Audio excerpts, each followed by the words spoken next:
Amis téléspectateurs, voilà, nous sommes à Nantes, au bord de la Loire, voilà, et la Loire est de l'autre côté là-bas. Et ici, nous avons l'Èdre. Et au milieu ici, vous avez le canal artificiel creusé par l'intelligence humaine. Et nous assistons bien sûr à l'Assemblée générale constitutive de la coordination citoyenne Pas sans nous. Donc, la société civile, les associations, les jeunes de quartier, les jeunes de la diversité disent que la République française doit fonctionner avec eux. La République française doit compter sur eux et doit compter avec eux aussi. Donc la raison pour laquelle toute la France s'est réunie aujourd'hui pour participer à cette assemblée générale impulsé par le ministre de la ville et également le conseil régional, le maire de Nantes aussi, qui s'est mis à prendre des initiatives assez importantes pour impulser cette initiative. Voyez-vous, hier on a eu les sondages concernant les élections en 2017. Qu'est-ce qu'on a eu?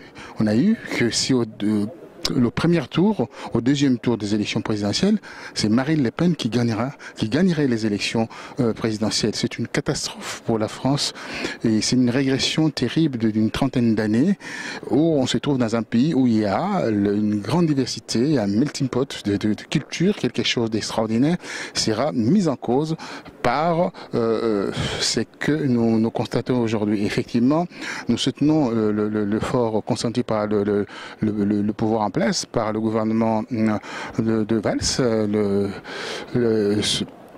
par le gouvernement Valls, qui est seulement à la moitié de son mandat. Laissons ces gouvernements terminer son mandat, enfin de juger sur pièce ce qu'ils peuvent apporter comme du renouveau en termes d'économie, du renouveau en termes social, et également impulser l'économie qui est en panne aujourd'hui. Voilà, c'est aujourd'hui à Nantes, le 6 septembre 2014. Nous assistons à la deuxième partie cet après-midi au débat parce qu'il y a des chartes qui ont été mises en place.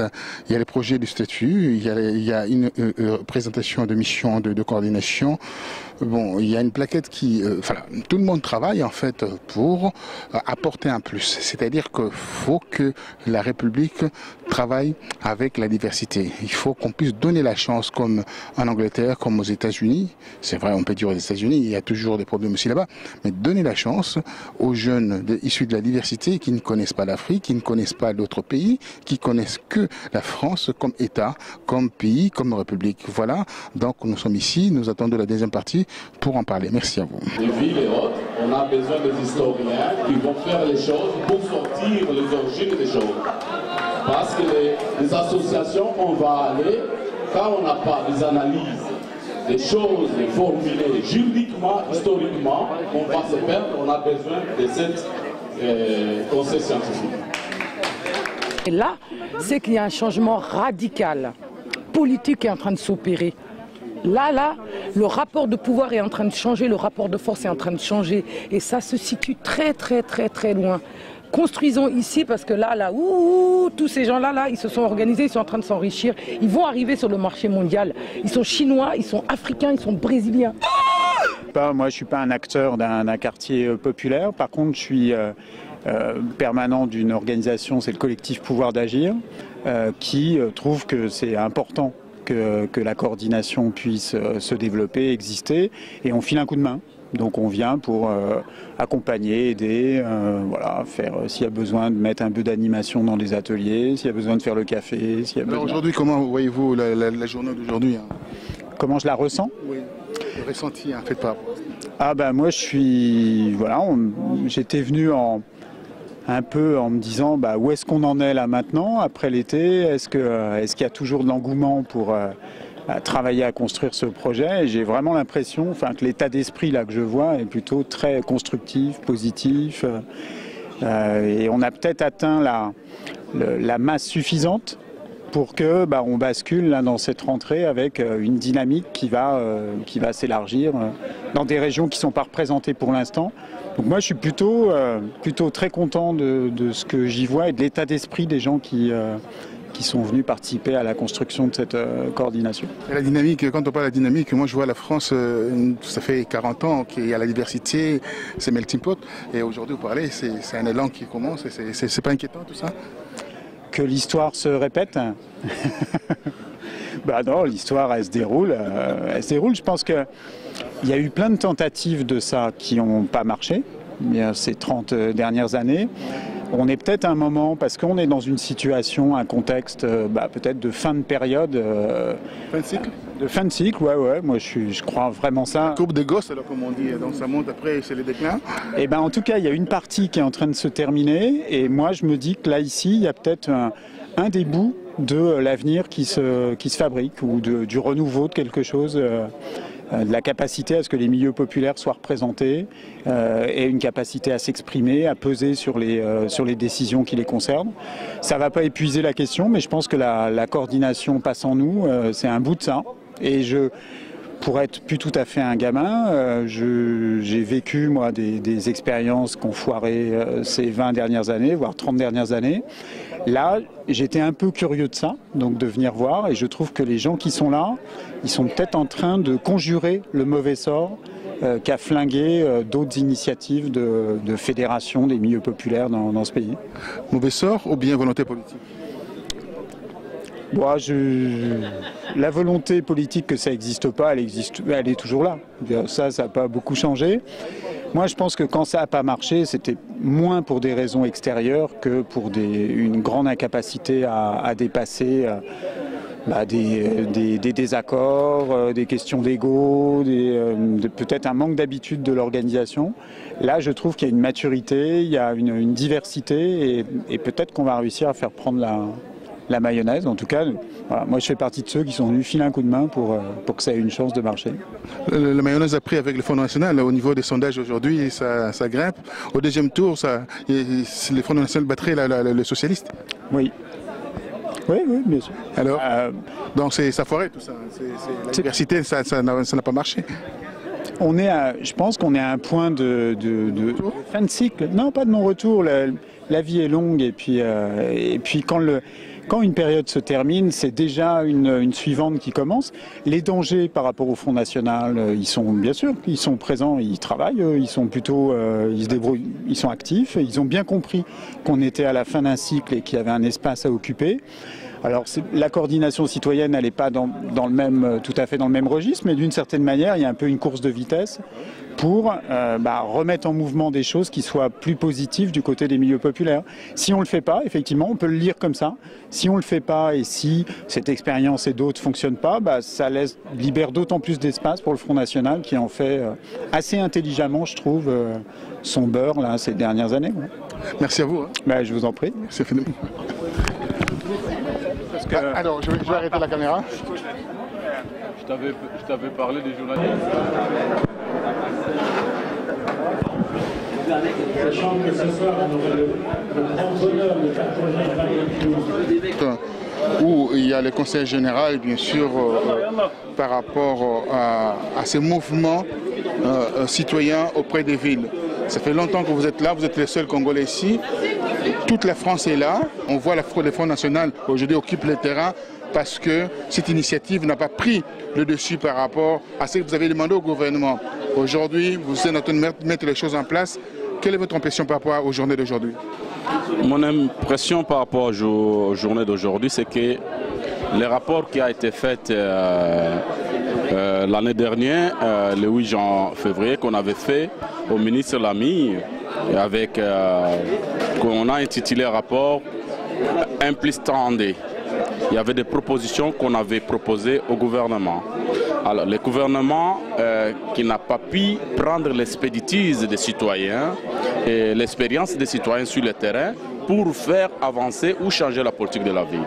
Mais comme on avait décidé qu'il fallait mettre une conseil citoyenne pour la démocratie citoyenne en place, on a dit on ne va pas attendre parce que c'est nous, les habitants du banlieue, du quartier populaire, et qui ont l'expéditive des choses sur le terrain. On a décidé maintenant de prendre les choses pour montrer que non, c'est les populations, des citoyens dans les banlieues, dans les quartiers populaires qui connaissent des choses qui se passent. Et aujourd'hui, vous voyez vous-même, il y a au moins 200 personnes qui sont venues de partout sur le territoire français. Il y a même les gens d'outre-mer, vous l'avez voyez, qui sont là, qui a été avec nous au début de cette aventure, qu'aujourd'hui, maintenant, nous sommes en train de mettre l'organisation de l'ensemble, nous faisons l'Assemblée générale de mise en place des structures de la coordination nationale.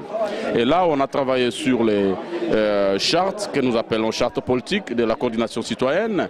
Et après, nous allons maintenant attaquer le statut de cette coordination citoyenne qui est au niveau national et qui va s'élargir dans des régions.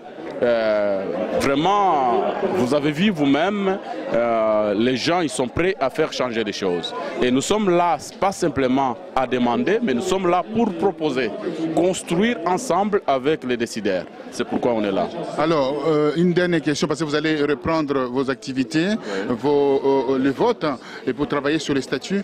Mais une question sur la communauté congolaise. Il n'y a pas de Congolais ici. Qu'est-ce que ça veut dire ça? C'est ça, ce que je regrette énormément, parce que vous voyez qu'ici, je suis le seul Congolais, et pourtant, il y a beaucoup de citoyens engagés de la communauté congolaise qui sont français et qui sont là. Et on regrette. J'ai toujours fait l'appel aux diasporas congolaises pour dire que si on ne pèse pas dans le pays d'accueil, on ne peut pas changer les choses chez nous. Il faut d'abord peser sur la politique des pays d'accueil, être partie prenante dans des décisions, dans l'électorat des pays d'accueil pour faire changer les choses chez nous. Parce que le problème du Congo, on l'appelle dossier congolais. On ne dit pas quoi, on parle des dossiers. Si nous n'avons pas les maîtrises de ces dossiers-là, au niveau des pays d'accueil, des grandes puissances, on ne peut pas changer les choses chez nous. Et je pense qu'en tant que journaliste, aller aussi dans vos milieux pour dire qu'il y a des choses qui se font, peuple congolais, diaspora congolaise de la France et de partout, de se réveiller. Encore les places, la machine est en cours, ils peuvent venir. La machine est en route, le train est en marche et il y a encore des places. Il y a encore la place pour la communauté congolaise et diaspora congolaise. Et on est là, on lance l'appel, qui se réveille, qui les rejoint pour qu'ensemble on prenne les trains au départ. En tout cas, merci pour vos interventions multiples. On va pouvoir le voir tout à l'heure. C'est une très bonne chose. Allez-y. Je vous remercie, monsieur Roger. Avec les anciens acteurs qui étaient mis en place dans les conseils du quartier. Vous êtes d'accord sur ces propositions? Oui, levez la main. Non, gardez-la baissée, comme ça on avance. Voilà. Oui. Je n'ai pas entendu la dernière partie, excuse-moi. Je redis par rapport à toutes les propositions qu'on a faites. La dernière partie, bon, je vais reprendre du début. Il est prévu initialement 2 délégués régionaux. Pour l'instant, il nous demande de nous entendre pour qu'on désigne 2 délégués régionaux et 2 suppléants. D'accord? Moi, je leur ai fait la proposition.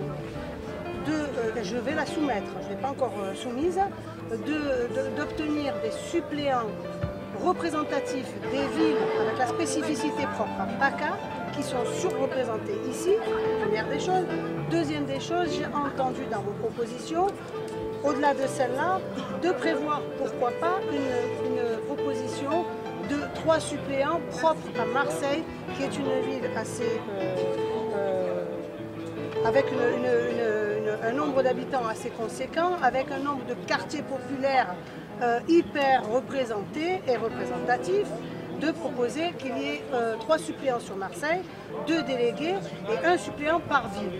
Est-ce que vous êtes pour qu'on puisse avancer? Voilà. Est-ce que c'est à la majorité, à l'unanimité, ou est-ce que vous êtes contre? Vous êtes d'accord? Levez la main. Alors nous on s'est dit tous les 2 ans. Et puis exécutif national. Voilà, les délégués désignés par les membres.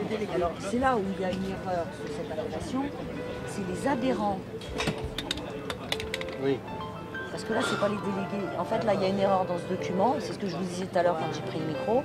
On a fait tellement de copier-coller avec Aurélien. Déjà, vous avez vu dans le dossier ZIP, c'était pas les bons documents qu'il a envoyés. Enfin bon, c'était un peu adhérents, élus par les membres des représentations régionales. n'est pas là. Et pour moi, Vénitieux, c'est primordial. Et pourquoi? Parce qu'il n'y a pas eu l'info. Ah pardon, excuse-moi. Avant, j'allais dire Vénitieux, j'allais dire non, elle a du cher, mes yeux, tu vois. Mais pourquoi? Parce que c'est un manque de communication, d'information. Nous, on est là, ok, mais vraiment les gens de terrain, vraiment, enfin, ce que je veux dire, ceux qui sont à la base, voilà, avec les habitants et ces quartiers, on parle pour eux, mais je trouve ça dommage de voter aujourd'hui, alors que ces villes, elles sont pas là. Ouais, en rebondissant sur le même ordre d'idée qu'on dit, les délégués qu'on va désigner, il faut qu'ils les représentent. Le base, si on va désigner pour la tête qui ne représente rien à la base, ça ne va rien faire. Il faut que ces délégués-là, qu'on sache est-ce qu'ils les représentent, il a de quoi derrière, qu'est-ce qu'il fait sur le terrain, il a quoi, est-ce qu'il est capable de marcher et d'être écouté partout là ou pas? Parce qu'on va... Se poser ces questions. Ouais, il faut ça.